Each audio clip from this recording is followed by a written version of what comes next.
Olá, bom dia a todos. Meu nome é Fabíola Longaray, eu sou acadêmica de enfermagem na Faculdade Federal de Pelotas e hoje, juntamente com meus colegas, vamos estar apresentando nosso relato de caso sobre a sífilis congênita. A sífilis é uma infecção sexualmente transmissível. O causador dela é a bactéria Treponema pallidum. É uma bactéria gram-negativa do grupo das espiroquetas. É fina e alongada, anaeróbica facultativa. Essa estrutura em forma de espiral da bactéria lhe confere a capacidade de se mover de uma forma rápida e eficiente através dos tecidos do corpo. Agora eu vou estar apresentando um relato de caso. Eu sou a acadêmica Raquel dos Santos. Esse caso se passou em Lusiana, no estado de Goiás, no Hospital Regional de Santa Maria, no Distrito Federal, em agosto de 2020. A paciente é uma gestante de mulher de 19 anos que deu à luz a neonato do sexo feminino. A mãe, no primeiro trimestre de gestação, infelizmente não teve acompanhamento de pré-natal, iniciando então o tratamento para sífilis apenas no segundo trimestre de gestação. Ela fez 3 doses de penicilina benzatina, no intervalo de 7 dias entre as doses. Essa mãe deu à luz e no momento após o parto, logo ali na sala de cirurgia, ela já fez um teste para ver se a sífilis estava reagente ou não. Esse teste deu negativo. Porém, foi um erro de leitura, porque após 3 dias do pós-operatório, essa mãe apresentou uma lesão bolhosa na coxa esquerda. Então, eles realizaram o teste de VDRL, que deu reagente. Já a criança neonatal, ela após no quarto dia de nascido, realizou o mesmo teste e também deu reagente, na proporção de 1:4.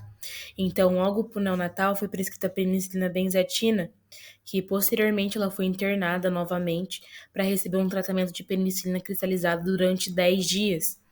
Então, podemos ver que a mãe apresentou a lesão característica da sífilis, uma lesão bolhosa, e já a criança, ela não apresentou icterícia.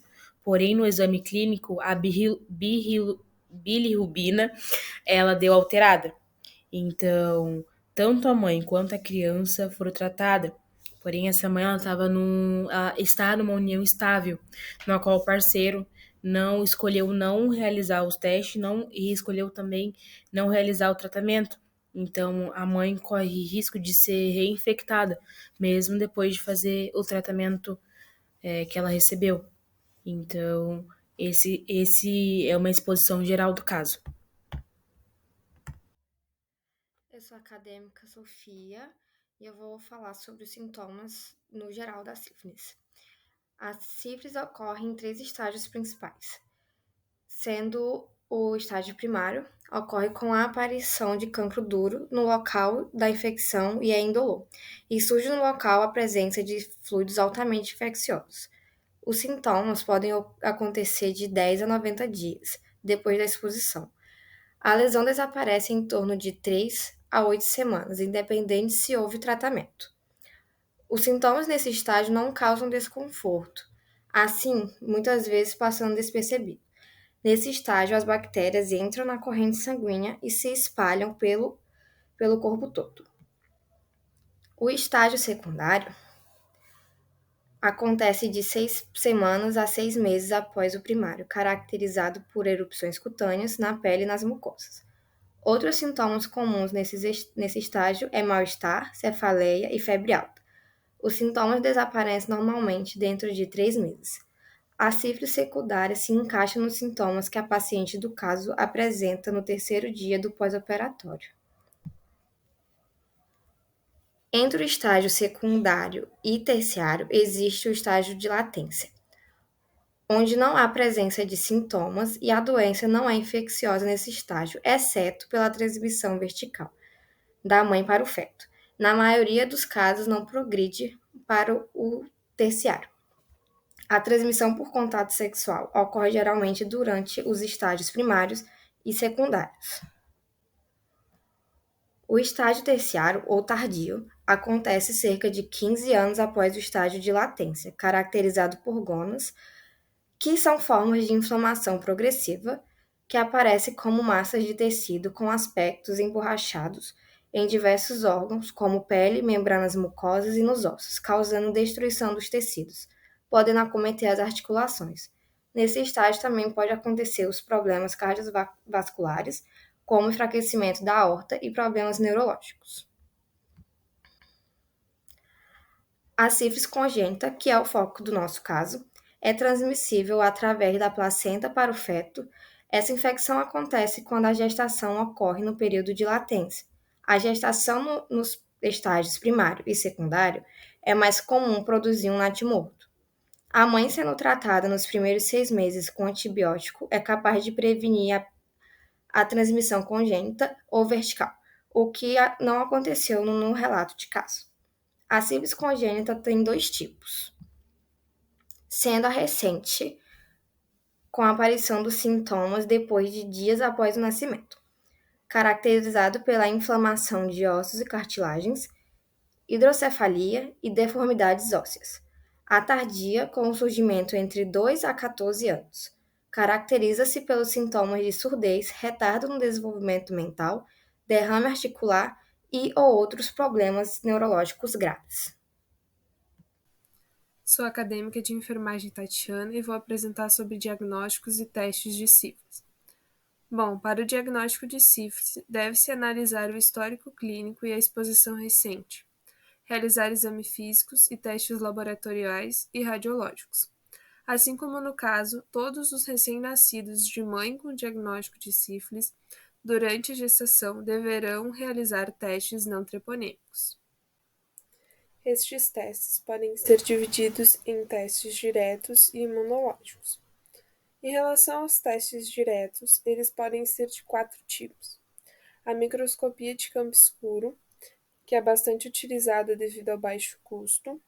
A microscopia com material corado de imunofluorescência, que possuem baixa sensibilidade G, portanto, são pouco utilizadas. E a ampliação de ácidos nucleicos tendem a apresentar melhores resultados nas lesões primárias. Já os testes imunológicos são os mais utilizados na prática clínica para auxiliar na investigação da sífilis e podem ser dos tipos treponêmicos e os não treponêmicos.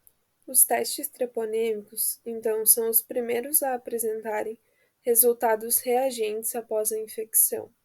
Embora o tempo para o surgimento dos anticorpos possa variar de indivíduo para indivíduo, eles podem ser de vários tipos.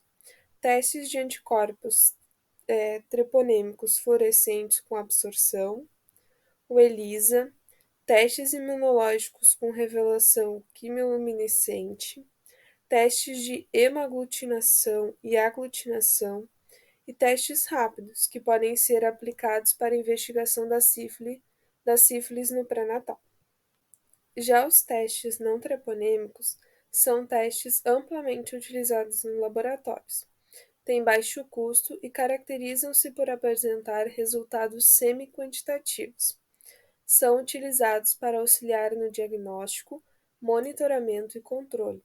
Os testes não treponêmicos são do tipo VDRL, o qual foi descrito no caso, RPR, USR e TRUST. Portanto, toda gestante deve ser testada 2 vezes para sífilis durante o pré-natal. A primeira no primeiro trimestre de gravidez e a segunda no 3º trimestre. A parceria sexual também deve ser testada, diferentemente do que foi relatado no caso. Eu sou a Tércia Barbosa e eu vou falar sobre o tratamento. O tratamento de escolha para tratar a sífilis é a penicilina benzatina, mais popularmente conhecida como benzetacil. É a principal e mais eficaz no combate à bactéria Treponema pallidum, e ela pode ser aplicada na unidade básica de saúde mais próxima da residência do usuário. Quando a sífilis é detectada na gestante, o tratamento deve ser iniciado o mais rápido possível, com a penicilina benzatina. Este é o único medicamento capaz de prevenir a transmissão vertical, ou seja, de passar a doença para o bebê. Também é importante que o parceiro sexual seja testado e também tratado. Em relação à administração da penicilina benzatina, ela deve ocorrer até 30 dias antes do parto, O esquema terapêutico deve ocorrer de acordo com o estágio clínico da sífilis e deve haver o respeito ao intervalo recomendado de doses. Para prevenir a sífilis, é fundamental o uso da camisinha masculina ou feminina, sendo até então a única forma de evitar a doença. Só em 2022, o Brasil distribuiu 293 milhões de preservativos masculinos.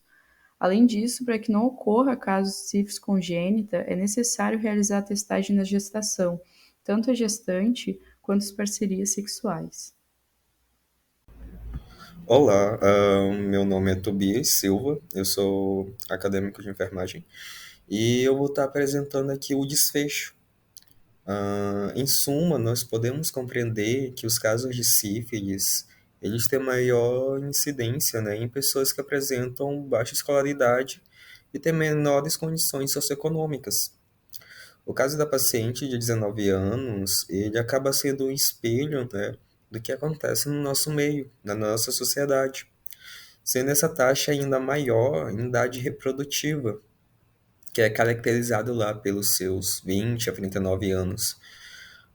A paciente em questão, ela fez o seu pré-natal, porém foi incompleto, e nesse meio tempo ela realizou apenas 4 consultas no total, sendo que ela não realizou nenhum teste de IST no primeiro trimestre, vindo a realizar somente um teste de IST no segundo trimestre, que é lá pela 14ª semana, 26ª semana de gravidez. A paciente, então, quando realizou o teste, acabou sendo positiva para sífilis. A partir de então, daí começou-se o tratamento, né? Fizeram o tratamento de penicilina bizantina, com intervalo de 7 dias cada uma. Mas o seu companheiro em questão, né, o seu cônjuge, não realizou. E quando uma pessoa acaba não realizando e não o uso de preservativo, acaba tendo reinfecção, né? Lá pela 34ª semana, a paciente teve que realizar uma cesariana de emergência por conta de um deslocamento de placenta. E após um terceiro dia de pós-operatório, queixou-se de uma lesão bulhosa. E como ela já tinha um histórico de sífilis, né, realizaram o teste para ver se era ou não, dado o seu histórico. E, ou seja, foi comprovado novamente uma reinfecção e começado todo o ciclo. A neonata em questão, né, que nasceu, ela é do sexo feminino, nasceu com 2,330 kg e 46 centímetros de estatura. Por sua vez, como a mãe tinha dado positivo, resolveram fazer o teste, né, já que poderia ser uma transmissão vertical. Realizado o teste lá mesmo no hospital e acabou dando também positivo. E então ficou decidido que a neonato ela iria realizar o tratamento de penicilina bizantina após o ciclo de tratamento. E a recém-nascida ela foi liberada, né, do hospital e acabou por seguir o acompanhamento ambulatorial para ver se o tratamento tinha surtido efeito. E seus genitores, né, eles acabaram sendo aconselhados a realizar o tratamento e sendo acompanhado lá na UBS de sua abrangência.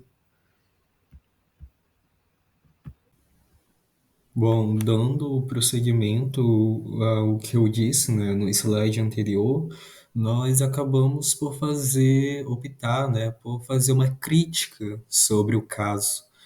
E acabamos percebendo, né, que faltam campanhas que visam o acompanhamento do tratamento do homem, e não apenas para as mulheres, como foi observado no caso, já que tem que ter esse tratamento de ambas as partes, porque se tiver só de um e não tiver também um sexo seguro com preservativos, acaba tendo reinfecções posteriormente, né?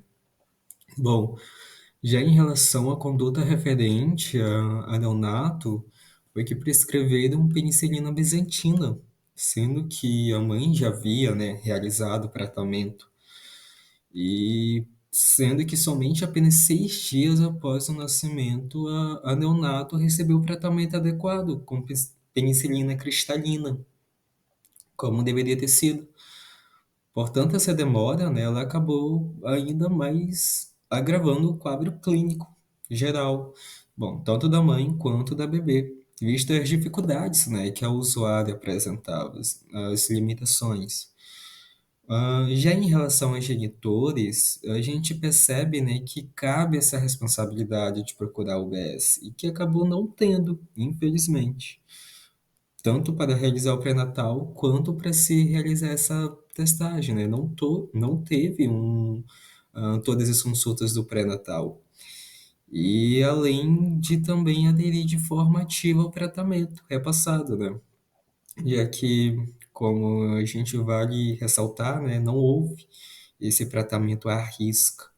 Além disso, também a gente deve perceber que a UBS, a Unidade Básica de Saúde, né, como ela atua como estratégia da família, ela deveria criar planos, né, medidas para buscar ativamente essas gestantes, para o tratamento precoce de qualquer doença, além de notificar os casos.